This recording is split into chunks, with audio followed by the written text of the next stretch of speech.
ঈদের কেনাকাটায় সরগরম Jamuna future park. বৃহত্তর এই শপিং মলে ক্রেতা দর্শনার্থীদের পদচারণায় মুখরিত। সুমায়া ঐশী রয়েছেন, সেখানে যাচ্ছি তার কাছে। ঐশী, ফিউচার পার্কে এখন ক্রেতা সমাগম কেমন দেখছেন? এবারের ঈদে ক্রেতাদের কেনাকাটায় কোন বিষয়গুলো অগ্রাধিকার পাচ্ছে?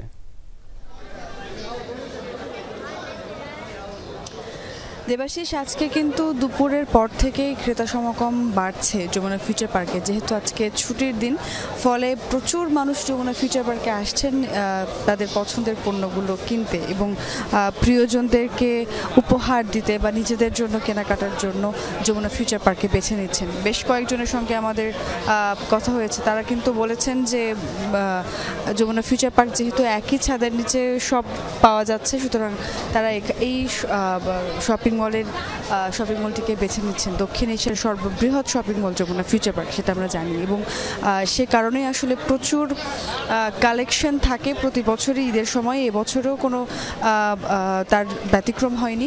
এখনও পর্যন্ত নতুন নতুন সব কালেকশন যমুনা ফিউচার পার্কের প্রত্যেকটি আউটলেটে আসছে এবং বিক্রেতারা বলছেন যে ক্রেতাদেরকে আকৃষ্ট করতে নানান ধরনের মূল্য ছাড়ও তারা দিচ্ছেন এবং তারা বলছেন যে ক্রেতা যারা আছেন ক্রেতারাও কিন্তু বলছেন যে যমুনা ফিউচার পার্কে এসে পছন্দের সমস্ত পণ্য তারা পেয়ে যাচ্ছেন একই ছাদের নিচে।